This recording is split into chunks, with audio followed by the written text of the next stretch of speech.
سورہ فجر. سورہ فجر کا تعارف. مقام نزول. سورہ فجر مکہ مکرمہ میں نازل ہوئی ہے. آیات، کلمات اور حروف کی تعداد. اس سورت میں ایک رکوع، 30 آیتیں، 139 کلمات اور 597 حروف ہیں. فجر نام رکھنے کی وجہ. فجر کا معنی ہے صبح، اور اس سورت کی پہلی آیت میں فجر کی قسم ارشاد فرمائی گئی. اس مناسبت سے اسے سورہ فجر کہتے ہیں. سورہ فجر کے مضامین. اس سورہ مبارکہ کا مرکزی مضمون یہ ہے کہ اس میں 5 عظمت والی اشیاء کی قسم بیان کر کے کفار کو سمجھایا گیا ہے، اور سمجھانے کے لیے گزشتہ اقوام کا اپنی قوت و طاقت کے باوجود عذاب الہی کا شکار ہونے کو بیان کیا گیا ہے. نیز اس صورت میں یہ مضامین بیان ہوئے ہیں. نمبر 1، غافلوں کی غفلت، ان کی فطرت اور کردار کا بیان ہے. نمبر 2، برائیوں کی جڑ یعنی مال کی محبت اور اس کے اثرات کا تذکرہ ہے. نمبر 3، پھر قیامت کی ہولناکیوں اور عذاب الہی کی شدت کا بیان ہے. نمبر 4، آخر میں مخلصین و مومنین کے انعام و اکرام کا ذکر ہے. سورہ غاشیہ کے ساتھ مناسبت. سورہ فجر کی اپنے سے ماقبل سورت غاشیہ کے ساتھ مناسبت یہ ہے کہ دونوں صورتوں میں وعدہ اور وعید کا بیان ہے. بسم اللہ الرحمن الرحیم. ترجمہ: اللہ کے نام سے شروع جو نہایت مہربان رحمت والا ہے. والفجر ولیال عشر. ترجمہ: صبح کی قسم اور 10 راتوں کی. والفجر، صبح کی قسم. تفسیر صراط الجنان میں ہے اس آیت سے مراد یا تو یکم محرم کی صبح ہے جس سے سال شروع ہوتا ہے، یا یکم ذوالحجہ کی جس سے 10 راتیں ملی ہوئی ہیں جن میں بطور خاص حج کے ایام آتے ہیں، یا عید الاضحیٰ کی صبح مراد ہے کہ یہ وہ صبح ہے جس میں حج کے اہم رکن طواف زیارت کا وقت شروع ہوتا ہے. اور بعض مفسرین نے فرمایا کہ اس سے مراد ہر دن کی صبح ہے، کیونکہ وہ رات کے گزرنے، روشنی کے ظاہر ہونے اور تمام جانداروں کے رزق کی طلب کے لیے منتشر ہونے کا وقت ہے، اور یہ وقت مردوں کے قبروں سے اٹھنے کے وقت کے ساتھ مشابہت و مناسبت رکھتا ہے. ولیال عشر، اور 10 راتوں کی. تفسیر صراط الجنان میں ہے حضرت عبداللہ ابن عباس رضی اللہ تعالی عنہما سے مروی ہے کہ ان سے مراد ذوالحجہ کی پہلی 10 راتیں ہیں، کیونکہ یہ زمانہ حج کے اعمال میں مشغول ہونے کا زمانہ ہے. ذوالحجہ کے ابتدائی 10 دنوں کے فضائل.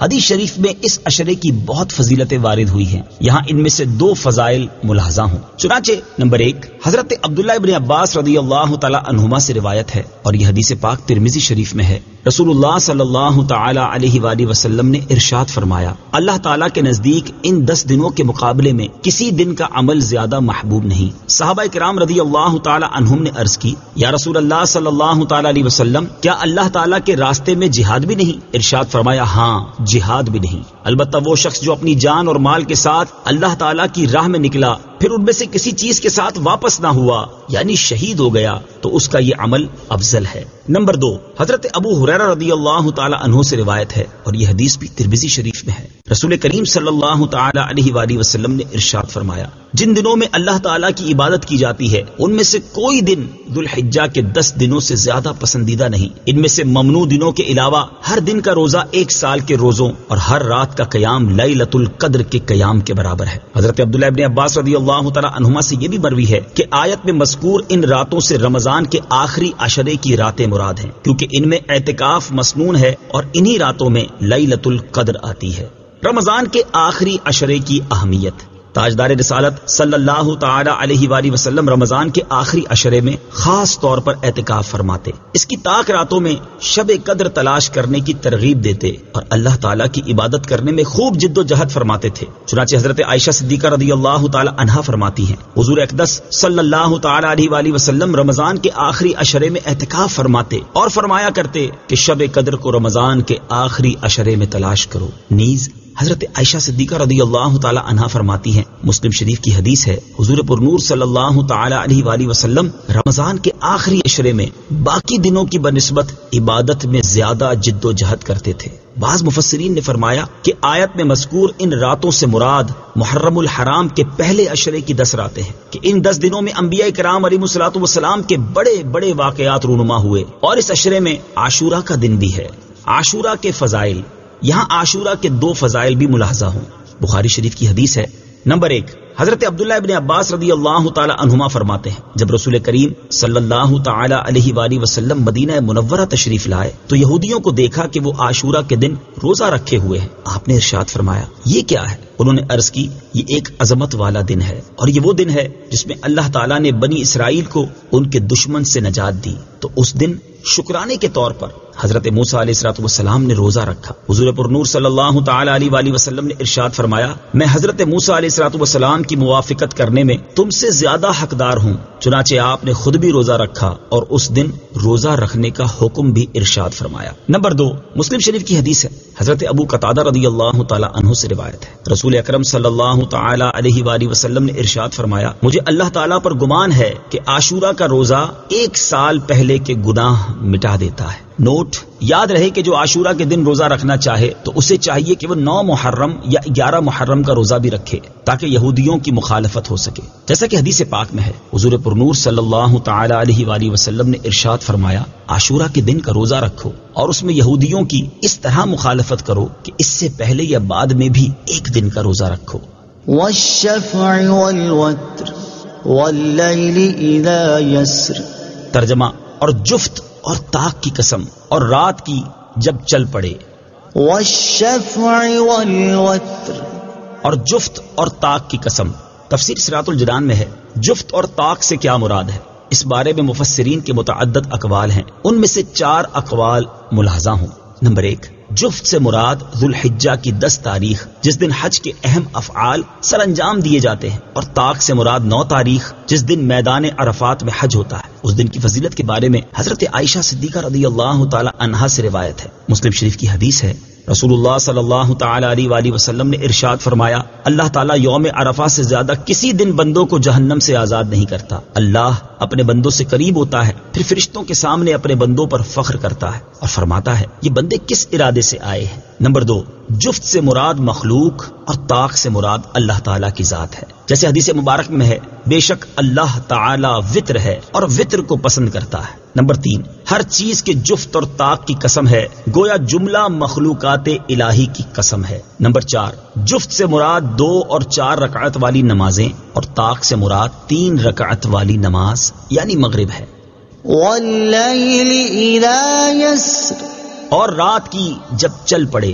تفسیر صراط الجنان میں ہے رات کے چلنے سے مراد ہے کہ گزرنے لگے۔ اس رات سے مراد کیا ہے؟ اس بارے میں مفسرین فرماتے ہیں کہ اس سے خاص مزدلفہ کی رات مراد ہے جس میں بندگان خدا اطاعت الہی کے لیے جمع ہوتے ہیں، بلکہ اس رات اور مقام مزدلفہ کی فضیلت میں قرآن مجید کی آیت موجود ہے، چنانچہ اللہ عز و جل ارشاد فرماتا ہے فَإِذَا أَفَضْتُم مِّنْ عَرَفَاتٍ فَاذْكُرُوا اللَّهَ عِندَ الْمَشْعَرِ الْحَرَامِ وَاذْكُرُوهُ كَمَا هَدَاكُمْ وَإِن كُنتُم مِّن قَبْلِهِ لَمِنَ الضَّالِّينَ۔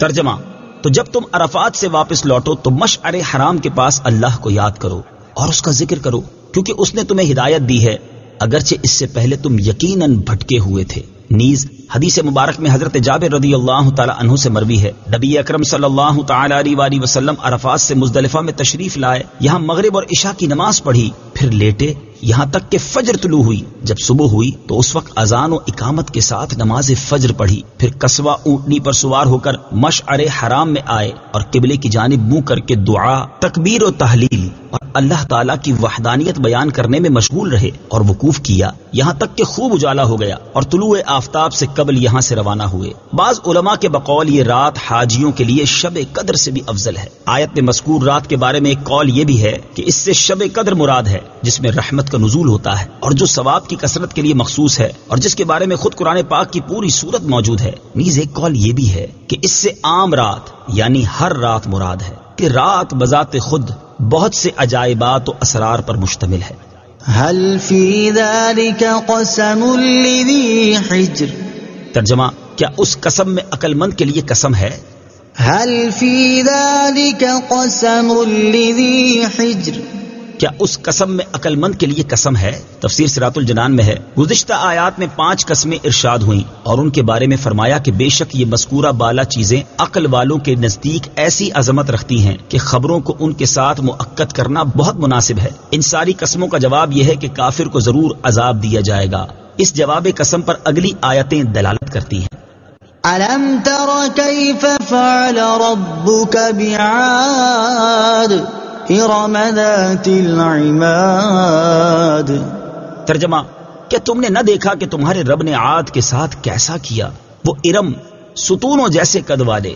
أَلَمْ تَرَ، کیا تم نے نہ دیکھا؟ تفسیر صراط الجنان میں ہے، متعدد قسموں کے بعد جواب قسم یہ تھا کہ کافروں کو عذاب دیا جائے گا۔ کافروں کا آخرت کا عذاب تو قطعی ہے، البتہ بارہا دنیا میں انہیں عذاب دیا گیا، چنانچہ اسی کی مثالوں کے طور پر یہاں سے متعدد قوموں کے عذابات کا تذکرہ کیا گیا ہے، جس سے اصل مقصود اہل مکہ اور دیگر کفار کو خوف دلانا ہے۔ چنانچہ فرمایا گیا کہ کیا تم نے قوم عاد کو نہیں دیکھا؟ قوم عاد کی 2 قسمیں ہیں، نمبر 1 عاد اولا، نمبر 2 عاد اخرى۔ یہاں عاد اولا مراد ہے جن کے قد بہت دراز تھے، انہیں عاد ارم بھی کہتے ہیں۔ کفار کو سمجھایا گیا کہ عاد اولا جن کی عمریں بہت زیادہ اور قد بہت طویل تھے اور وہ خود نہایت قوی و توانا تھے، انہیں اللہ تعالیٰ نے ہلاک کر دیا، تو یہ کافر اپنے آپ کو کیا سمجھتے ہیں اور عذاب الہی سے کیوں بے خوف ہیں؟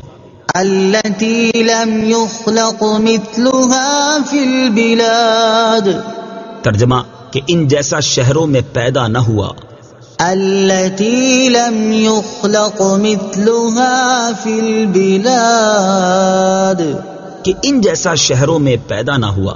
تفسیر صراط الجنان میں ہے، قوم عاد کی قوت و طاقت اور قد و قامت کے بارے میں بہت کچھ مروی ہے، جس میں بہت کچھ اسرائیلی روایات میں سے ہے، لیکن یہ بات قطعی ہے جو قرآن میں بیان کی گئی کہ وہ غیر معمولی قوت و طاقت اور قد کاٹ والے تھے۔ شداد کا بنایا ہوا شہر، زور و قوت اور طویل قامت میں عاد کے بیٹوں میں سے شداد بھی ہے، جس نے دنیا پر بادشاہت کی اور تمام بادشاہ اس کے مطیع ہو گئے، اور اس نے جنت کا ذکر سن کر سرکشی کے طور پر دنیا میں جنت بنانی چاہی، اور اس ارادے سے ایک شہر عظیم بنایا جس کے محل سونے چاندی کی اینٹوں سے تعمیر کیے گئے، اور زبرجد اور یاقوت کے ستون اس کی عمارتوں میں نصب ہوئے، اور ایسے ہی فرش مکانوں اور رستوں میں بنائے گئے، سنگریزوں کی جگہ آبدار موتی بچھائے گئے، ہر محل کے گرد جواہرات پر نہریں جاری کی گئی، قسم قسم کے درخت حسن تزئین کے ساتھ لگائے گئے۔ جب یہ شہر مکمل ہوا تو شداد بادشاہ اپنے اعیان سلطنت کے ساتھ اس کی طرف روانہ ہوا۔ جب ایک منزل فاصلہ باقی رہا تو آسمان سے ایک ہولناک آواز آئی، جس سے اللہ تعالیٰ نے ان سب کو ہلاک کر دیا۔ حضرت امیر معاویہ رضی اللہ تعالیٰ عنہ کے عہد میں حضرت عبداللہ بن کلابہ رضی اللہ تعالیٰ عنہ صحرائے عدن میں اپنے گمے ہوئے اونٹ کو تلاش کرتے ہوئے اس شہر میں پہنچے اور اس کی تمام زیب و زینت دیکھی اور کوئی رہنے بسنے والا نہ پایا۔ تھوڑے سے جواہرات وہاں سے لے کر چلے آئے۔ یہ خبر حضرت امیر معاویہ رضی اللہ تعالیٰ عنہ کو معلوم ہوئی تو انہوں نے انہیں بلا کر حال دریافت کیا، انہوں نے تمام قصہ سنایا تو حضرت امیر معاویہ رضی اللہ تعالیٰ عنہ نے حضرت کعب احبار رضی اللہ تعالیٰ عنہ کو بلا کر دریافت کیا کہ کیا دنیا میں کوئی ایسا شہر ہے؟ انہوں نے فرمایا ہاں، جس کا ذکر قرآن پاک میں بھی آیا ہے۔ یہ شہر شداد بن عاد نے بنایا تھا اور وہ سب عذاب الہی سے ہلاک ہو گئے، ان میں سے کوئی باقی نہ رہا۔ اور آپ کے زمانے میں ایک مسلمان سرخ رنگ والا، نیلی آنکھوں والا، چھوٹے قد کا، جس کی ابرو پر ایک تل ہوگا، اپنے اونٹ کی تلاش میں شہر میں داخل ہوگا۔ پھر حضرت عبداللہ بن کلابہ رضی اللہ تعالیٰ عنہ کو دیکھ کر فرمایا بخدا وہ شخص یہی ہے۔ وَثَمُودَ الَّذِينَ جَابُوا الصَّخْرَ بِالْوَادِ وَفِرْعَوْنَ ذِي الْأَوْتَادِ۔ ترجمہ، اور سمود جنہوں نے وادی میں پتھر کی چٹانیں کاٹی، اور فرعون جو میخوں والا تھا۔ وَثَمُودَ، اور سمود۔ تفسیر صراط الجنان میں ہے، یعنی کیا تم نے نہ دیکھا کہ تمہارے رب عز و جل نے قوم سمود کے ساتھ کیا کیا، جنہوں نے اپنی قوت و طاقت سے پہاڑ کاٹ کر مضبوط مکانات تعمیر کیے، مگر اللہ تعالیٰ نے انہیں بھی ہلاک کر دیا۔ قوم سمود قوم عاد کے چچا زاد تھے، حجاز و شام کے درمیان آباد تھے، حجر سے وادی قرا تک بہت سے بڑے بڑے شہر آباد کیے تھے، سنگ تراشی میں استاذ تھے، بہت قداور اور مالدار تھے۔ حضرت صالح علیہ الصلوۃ والسلام ان میں نبی ہو کر تشریف لائے اور آپ کی مخالفت کی وجہ سے کفار سمود ہلاک ہوئے۔ وَفِرْعَوْنَ، اور فرعون۔ تفسیر صراط الجنان میں ہے، یعنی کیا تم نے نہ دیکھا کہ تمہارے رب عز و جل نے فرعون کے ساتھ کیا کیا، جو میخوں میں گاڑ کر سزائیں دینے والا تھا۔ فرعون نے جس کو سزا دینا ہوتی اس کے ہاتھ پاؤں میخوں سے باندھ دیتا یا ہاتھ پاؤں میں ہی میخیں گاڑ دیتا تھا۔ الذين طغوا في البلاد فأكثروا فيها الفساد فصب عليهم ربك سوط عذاب۔ ترجمہ، جنہوں نے شہروں میں سرکشی کی پھر ان میں بہت فساد پھیلایا تو ان پر تمہارے رب نے عذاب کا کوڑا برسایا۔ الذين طغوا في البلاد، جنہوں نے شہروں میں سرکشی کی۔ تفسیر صراط الجنان میں ہے، ابو پر بیان کردہ قوم عاد، قوم ثمود، فرعون کے بارے میں فرمایا کہ انہوں نے شہروں میں سرکشی کی اور معصیت و گمراہی میں انتہا کو پہنچے اور عبدیت کی حد سے گزر گئے کہ فرعون نے تو بندگی کی حد سے گزر کر خدائی کا دعویٰ کر دیا، نیز انہوں نے کفر، قتل اور ظلم کے ذریعے زمین میں فساد برپا کیا، تو ان کا جو انجام ہوا وہ اگلی آیت میں مذکور ہوا کہ ان پر اللہ تعالیٰ نے عذاب کا کوڑا برسایا اور مختلف طرح کے عذابوں میں مبتلا کیا جنہوں نے انہیں ہلاک کر دیا۔ ان ربک لبالمرصاد، ترجمہ، بے شک تمہارا رب دیکھ رہا ہے۔ ان ربک لبالمرصاد، بے شک تمہارا رب دیکھ رہا ہے۔ تفسیر صراط الجنان میں ہے، اس آیت میں گزشتہ قوموں کا احوال ہو سکتا ہے کہ وہ اللہ تعالیٰ سے پوشیدہ نہ تھے، بلکہ ان کا ہر حال اللہ تعالیٰ پر کھلا ہوا تھا اور انہیں ان کی حرکات کی وجہ سے ہی عذاب دیا گیا، اور یوں ہی موجودہ اور آئندہ کے سارے لوگ بھی اللہ تعالیٰ کی نگہبانی میں ہیں کہ ان میں سے کوئی اللہ تعالیٰ پر پوشیدہ نہیں، اور ہر ایک کا ہر عمل، ہر حال، ہر حرکت اللہ تعالیٰ کے سامنے ہے۔ فَأَمَّا الْإِنسَانُ إِذَا مَا ابْتَلَاهُ رَبُّهُ فَأَكْرَمَهُ وَنَعَّمَهُ فَيَقُولُ رَبِّي أَكْرَمَنِ وَأَمَّا إِذَا مَا ابْتَلَاهُ فَقَدَرَ عَلَيْهِ رِزْقَهُ فَيَقُولُ رَبِّي أَهَانَنِ۔ ترجمہ، بہرحال آدمی کو جب اس کا رب آزمائے کہ اس کو عزت اور نعمت دے تو اس وقت تو کہتا ہے کہ میرے رب نے مجھے عزت دی، اور بہرحال جب اللہ بندے کو آزمائے اور اس کا رزق اس پر تنگ کر دے تو کہتا ہے کہ میرے رب نے مجھے ذلیل کر دیا۔ فَأَمَّا الْإِنسَانُ، بہرحال آدمی۔ تفسیر صراط الجنان میں ہے، یہاں سے انسان کی آزمائش کا بیان کیا گیا ہے کہ اللہ تعالیٰ بندوں کو مال و دولت اور نعمت و عزت دے کر بھی آزماتا ہے اور واپس لے کر بھی آزماتا ہے۔ اس میں مومن و مخلص اور مطیع و فرما بردار تو ہر حال میں اللہ تعالیٰ کی رضا پر راضی رہتا ہے کہ نعمت پر شکر کرتا ہے اور مصیبت پر صبر، لیکن غافل اور جاہل کا طرز عمل اس کے برخلاف ہوتا ہے کہ اگر اسے نعمت و عزت کے ذریعے آزمایا جائے تو وہ خود پسندی کا شکار ہو جاتا ہے اور اس نعمت پر اللہ تعالیٰ کا شکر ادا کرنے اور اسے اللہ تعالیٰ کا فضل و احسان قرار دینے کی بجائے اپنا حق سمجھتا ہے اور اپنا کمال قرار دیتا ہے، اور اس دنیاوی مال و دولت کو اللہ تعالیٰ کے ہاں مقبولیت کی دلیل قرار دیتا ہے۔ اس کے برعکس جب اللہ تعالیٰ اسے رزق کی تنگی میں مبتلا کر کے یا دوسری تکالیف کے ذریعے آزماتا ہے تو اللہ تعالیٰ سے شکوہ و شکایت کرتا ہے اور ہر ایک کے سامنے جا کر واویلا کرتا ہے، اور مال و دولت کی اس کمی کو اللہ تعالیٰ کے ہاں مردودیت کی علامت سمجھتا ہے۔ یہ تمام کا تمام طرز عمل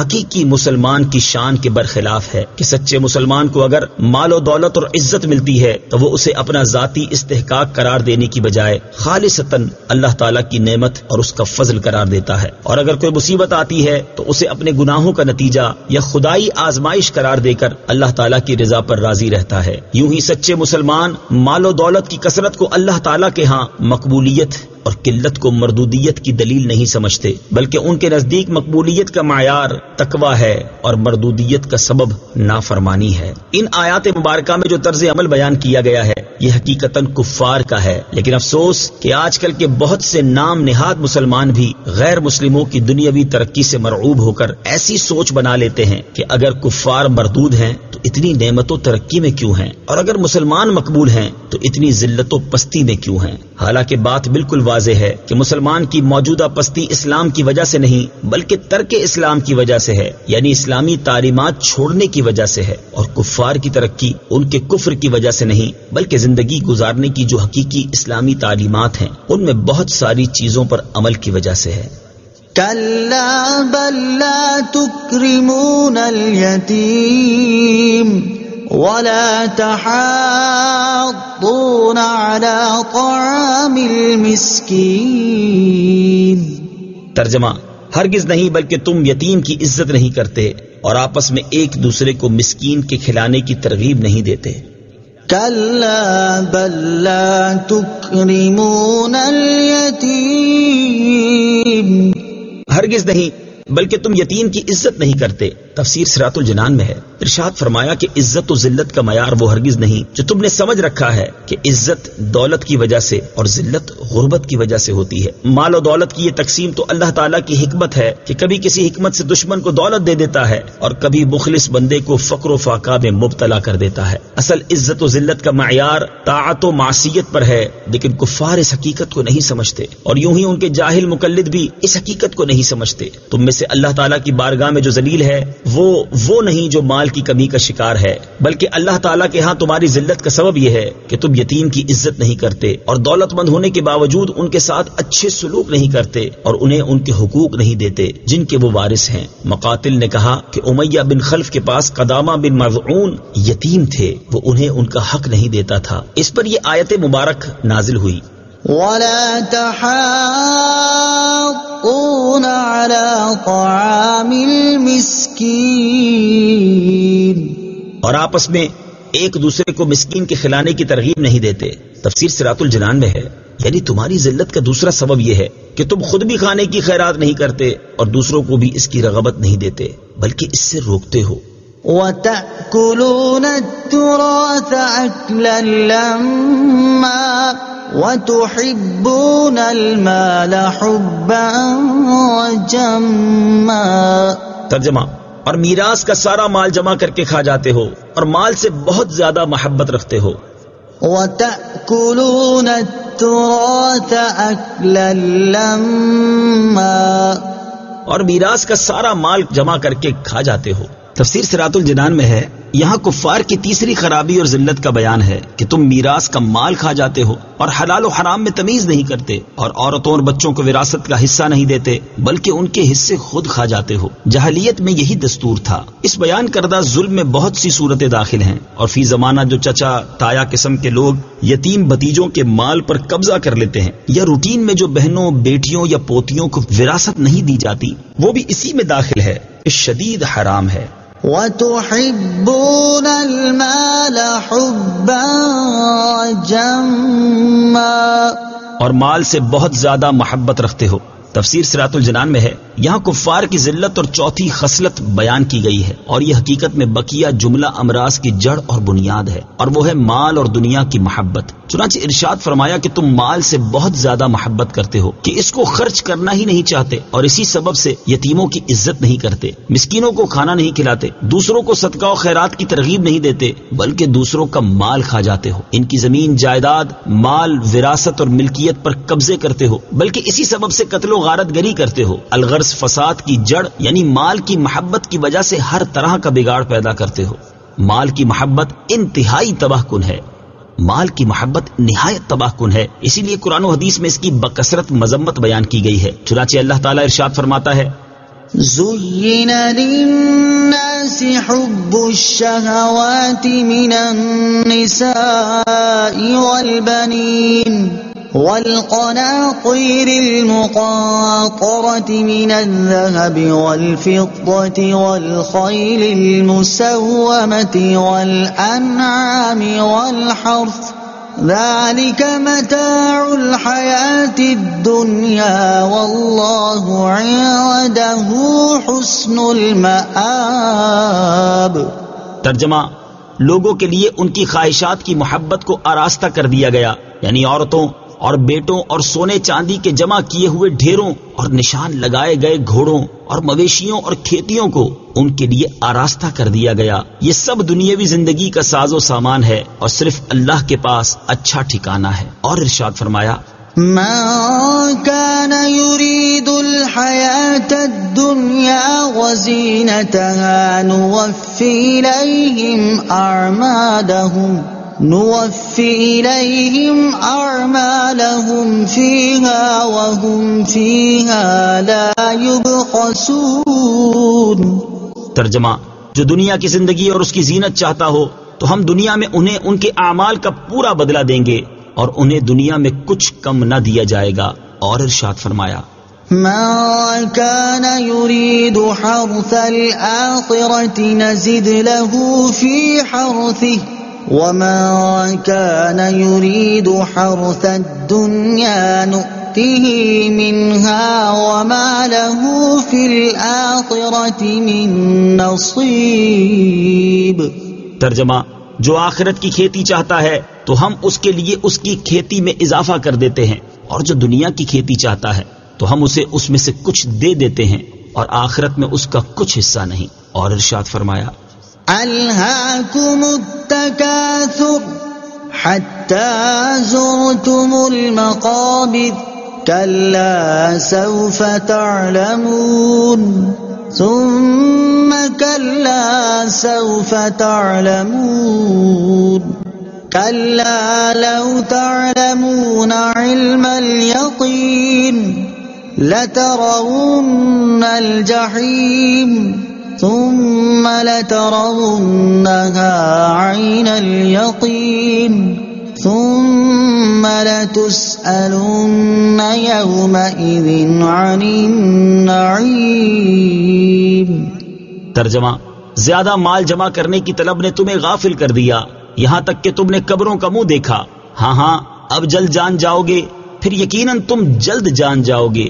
یقیناً اگر تم یقینی علم کے ساتھ جانتے تو مال سے محبت نہ رکھتے. بے شک تم ضرور جہنم کو دیکھو گے، پھر بے شک تم ضرور اسے یقین کی آنکھ سے دیکھو گے، پھر بے شک ضرور اس دن تم سے نعمتوں کے متعلق پوچھا جائے گا. اور ام المومنین حضرت عائشہ رضی اللہ تعالی عنہا سے روایت ہے، رسول اللہ صلی اللہ تعالی علیہ وآلہ وسلم نے ارشاد فرمایا: اگر ابن آدم کے پاس سونے کی 2 وادیاں ہوں تو اس کے باوجود وہ یہ پسند کرے گا کہ اس کے پاس تیسری سونے کی وادی بھی ہو. ابن آدم کا پیٹ مٹی ہی بھر سکتی ہے، اور جو توبہ کرے اللہ تعالیٰ اس کی توبہ قبول فرماتا ہے. حضرت عبداللہ ابن عباس رضی اللہ تعالی عنہما سے روایت ہے، بخاری شریف کی حدیث ہے، حضور اقدس صلی اللہ تعالی علیہ وآلہ وسلم نے ارشاد فرمایا: اگر آدمی کے پاس اتنا مال ہو جس سے میدان بھر جائے تو وہ ضرور چاہے گا کہ اس کے پاس اور مال ہو، اور آدمی کی آنکھ کو مٹی ہی بھر سکتی ہے. حضرت ابو ہریرہ رضی اللہ تعالیٰ عنہ سے روایت ہے، بخاری شریف کی حدیث ہے، نبی اکرم صلی اللہ تعالی علیہ وآلہ وسلم نے ارشاد فرمایا: دینار و درہم کے بندے نیز ریشمی چادروں اور اونی کپڑوں کے بندے ہلاک ہوئے، کیونکہ اگر یہ چیزیں انہیں دے دی جائیں تو وہ راضی ہو گئے، اور اگر نہ دی جائیں تو وہ راضی نہیں ہوتے. البتہ یہاں یہ یاد رہے کہ آیت میں فرمایا گیا کہ تم مال سے بہت زیادہ محبت کرتے ہو. اس سے معلوم ہوا کہ مال کی محبت مطلقاً بری نہیں بلکہ بہت گہری محبت بری ہے. گہری محبت کی کئی صورتیں ہیں. جہاں خرچ کرنا ضروری ہے وہاں بھی خرچ نہ کرے، حلال و حرام میں تمیز باقی نہ رکھے، سوتے جاگتے مال حاصل کرنے کی فکر میں رہے، مال کی طلب میں آخرت سے بے پرواہ اور اللہ اور رسول سے غافل ہو جائے، مال طلبی میں فرائض و واجبات ترک کر دے وغیرہ. كلا إذا دكت الأرض دكا ودكا. ترجمہ: ہاں جب زمین ٹکرا کر پاش پاش کر دی جائے گی. كلا إذا دكت الأرض دكا ودكا. ہاں جب زمین ٹکرا کر پاش پاش کر دی جائے گی. تفسیر صراط الجنان میں ہے، یہاں سے قیامت آنے پر جو ہولناک واقعات رونما ہوں گے ان کا بیان کیا گیا ہے. چنانچہ وہاں کے تفصیلی واقعات کتب احادیث بلکہ خود قرآن پاک میں موجود ہیں، جیسے سورہ تکویر، سورہ انفطار، سورہ قیامہ، سورہ زلزال وغیرہ میں وہ احوال موجود ہیں. یہاں فرمایا گیا کہ زمین ٹکرا کر پاش پاش کر دی جائے گی اور اس پر پہاڑ اور عمارت کسی چیز کا نام و نشان نہ رہے گا، نہ کوئی پہاڑ، نہ غار، نہ عمارت، نہ پلازے، نہ پل، نہ کچھ. اور یہ سب کچھ پہلے نفخے کے وقت ہوگا، جبکہ دوسرے نفخے پر زمین لوہے کی طرح سخت اور میدے کی روٹی کی طرح چکنی اور صاف ہو جائے گی. وجاء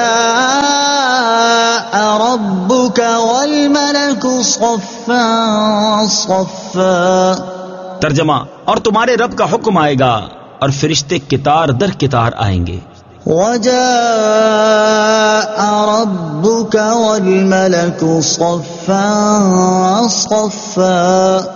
اور تمہارے رب کا حکم آئے گا اور فرشتے قطار در قطار. یہاں قیامت کا دوسرا منظر بیان فرمایا گیا کہ تمہارے رب عز و جل کا حکم آئے گا اور فرشتے قطار در قطار آئیں گے. اللہ تعالیٰ کے لیے آنے کا بیان متشابہات میں سے ہے کہ اس کے لغوی معنی معلوم ہیں لیکن حقیقی مراد اللہ تعالیٰ جانتا ہے. اور علماء تعویل کے اعتبار سے رب عز و جل کے آنے سے مراد اس کے احکام کا آنا ہے، کیونکہ یہ قطعی ہے کہ اللہ تعالیٰ آنے جانے اور اس جیسے تمام عوارض سے پاک ہے، وہ مکان سے منزہ ہے. اور حکم الہی آنے سے مراد حساب و کتاب کا حکم اور لوگوں کا فیصلہ ہے، یعنی قیامت کے دن یہ احکام آئیں گے. اور جہاں تک فرشتوں کے آنے کا تعلق ہے تو میدان محشر میں ہر آسمان کے فرشتوں کی علیحدہ قطار، یا دوزخ کے ہر طبقے اور جنت کے تمام طبقوں کی علیحدہ قطاریں، یا مقرب فرشتوں یا اور اقسام کے فرشتوں کی علیحدہ علیحدہ قطاریں ہوں گی.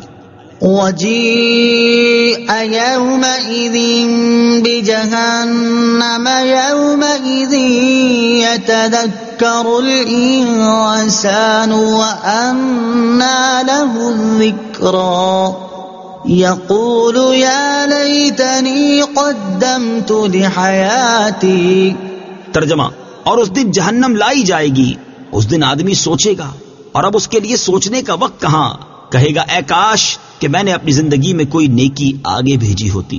وجيء يومئذ بجهنم، اور اس دن جہنم لائی جائے گی. تفسیر صراط الجنان میں ہے قیامت کے دن جہنم کو لائے جانے کا منظر بڑا ہولناک ہے. چنانچہ مفسرین فرماتے ہیں کہ جہنم کی 70,000 باغیں ہوں گی اور ہر باغ پر 70,000 فرشتے جمع ہو کر اس کو کھینچیں گے اور وہ جوش و غضب میں ہوگی، یہاں تک کہ فرشتے اس کو عرش کے بائیں جانب لائیں گے. اس روز سب نفسی نفسی کہتے ہوں گے سوائے حضور پر نور حبیب خدا سید انبیاء صلی اللہ تعالی علیہ وآلہ وسلم کے، کہ حضور اکرم صلی اللہ تعالی علیہ وآلہ وسلم یا رب امتی امتی فرماتے ہوں گے. جہنم حضور اقدس صلی اللہ تعالی علیہ وآلہ وسلم سے عرض کرے گی کہ اے سید عالم صلی اللہ تعالی علیہ وآلہ وسلم، آپ کا میرا کیا واسطہ؟ اللہ تعالیٰ نے آپ کو مجھ پر حرام کر دیا ہے. اس دن انسان سوچے گا اور اپنی غلطیوں، لغزشوں، خطاؤں اور گناہوں کو سمجھے گا، لیکن وہ وقت سوچنے کا نہیں ہوگا اور اس وقت کا سوچنا سمجھنا کچھ بھی فائدہ نہ دے گا اور اس سوچنے سے صرف حسرت حاصل ہوگی. اور اسی وجہ سے قیامت کا ایک نام یوم الحسرہ یعنی حسرت کا دن بھی ہے. يقول يا ليتني قدمت لحياتي، کہے گا اے کاش کہ میں نے اپنی زندگی میں کوئی نیکی آگے بھیجی ہوتی. تفسیر صراط الجنان میں ہے ارشاد فرمایا کہ قیامت کے دن آدمی کہے گا کہ اے کاش میں نے اپنی زندگی میں کوئی نیکی آگے بھیجی ہوتی. یہاں زندگی سے مراد یا دنیاوی زندگی ہے یا اخروی زندگی. پہلی صورت میں آیت کا مطلب یہ ہے کہ کاش میں دنیاوی زندگی میں کچھ نیکیاں کما کر آگے بھیج دیتا. دوسری صورت میں مطلب یہ ہے کہ کاش میں نے اس دائمی زندگی کے لیے کچھ بھیج دیا ہوتا. ساری عمر فانی زندگی کے لیے کمائی کی اور خدا کو یاد نہ کیا. کفار کے لیے یہ پچھتانا بھی عذاب ہوگا. دنیا میں نیکوکار مومن کا نادم ہونا درجات کی ترقی کا سبب ہے اور گناہگار مومن کا پچھتانا توبہ ہے، مگر کافر کا قیامت میں پچھتانا محض عذاب ہے. فَيَوْمَئِذٍ لَا يُعَذِّبُ عَذَابَهُ أَحَدٌ وَلَا يُوثِقُ وَثَاقَهُ أَحَدٌ. ترجمہ، تو اس دن اللہ کے عذاب کی طرح کوئی عذاب نہیں دے گا اور اس کے باندھنے کی طرح کوئی نہ باندھے گا.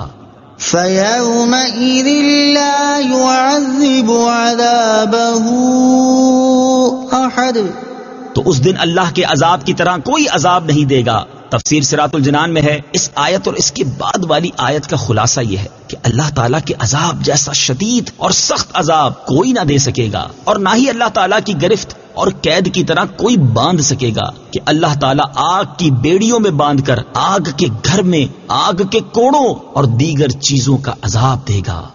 یا ایتها النفس المطمئنہ ارجعی الی ربک راضیۃ مرضیہ۔ ترجمہ: اے اطمینان والی جان، اپنے رب کی طرف اس حال میں واپس آ کہ تو اس سے راضی ہو، وہ تجھ سے راضی ہو۔ یا ایتھا النفس المطمئنہ، اے اطمینان والی جان۔ تفسیر صراط الجنان میں ہے، کفار کے عذاب اور انجام کو بیان کرنے کے بعد اب ان لوگوں کا تذکرہ کیا جا رہا ہے جن کی زندگی اللہ تعالیٰ پر سچے ایمان اور اطاعت و عبادت میں گزری، یاد الہی جن کے دلوں کا قرار تھا اور ذکر خدا سے جن کے دلوں کو سکون ملتا تھا، جو ایمان اور یقین پر ثابت قدم رہے اور اللہ تعالیٰ کے حکم کے سامنے سر تسلیم و اطاعت خم کرتے رہے۔ ان حضرات سے موت کے وقت کہا جائے گا اے اطمینان والی جان، اور ایک قول کے مطابق یہ کلام آخرت میں ہوگا، ارجعی الی ربک، اپنے رب کی طرف لوٹ آ۔ تفسیر صراط الجنان میں ہے، مخلص مومن سے کہا جائے گا کہ اپنے رب عز و جل کی طرف اس حال میں واپس آ کہ تو اس سے راضی ہو، وہ تجھ سے راضی ہو، پھر میرے خاص بندوں میں داخل ہو جا اور میری جنت میں داخل ہو جا۔ رب عز و جل کی طرف لوٹنے سے مراد اس کی رحمت، قرب اور حضوری میں حاضر ہونا ہے۔ انسانی نفس کے 3 درجے، یاد رہے کہ نفس انسانی کے 3 درجے ہیں۔ نفس امارہ جو انسان کو برائی کی رغبت دیتا ہے، نفس لوامہ جو گناہگار کو گناہ کے بعد ملامت کر کے توبہ کی طرف راغب کرتا ہے، نفس مطمئنہ جو بندگان خدا کو ذکر خدا سے سکون پہنچاتا ہے۔ چونکہ یہ لوگ دنیا میں اللہ تعالیٰ کی بھیجی ہوئی مصیبتوں پر صابر اور راحتوں پر شاکر رہ کر راضی برضا رہے اور ہر حال میں اللہ تعالیٰ کی رضا کے طلبگار رہے، تو اللہ تعالیٰ بھی ان کے تھوڑے عمل پر ان سے راضی ہوتا ہے اور اپنے انعامات سے ان کو راضی کرتا ہے۔ فادخلی فی عبادی وادخلی جنتی، ترجمہ: پھر میرے خاص بندوں میں داخل ہو جا اور میری جنت میں داخل ہو جا۔ فادخلی فی عبادی، پھر میرے خاص بندوں میں داخل ہو جا۔ تفسیر صراط الجنان میں ہے، نفس مطمئنہ کو خاص بندگان خدا کے گروہ میں شامل ہو کر جنت میں داخل ہونے کا فرمایا جائے گا۔ اس آیت میں نیک لوگوں کی معیت و قرب کی فضیلت بھی ظاہر ہوتی ہے کہ اللہ تعالیٰ نے پہلے اسے نیک بندوں کی معیت میں جانے کا فرمایا اور پھر جنت میں داخل ہونے کا فرمایا، اور یہ حقیقت ہے کہ نیکوں کی صحبت اصلاح قلب اور دخول جنت کا ذریعہ ہے۔ صدق اللہ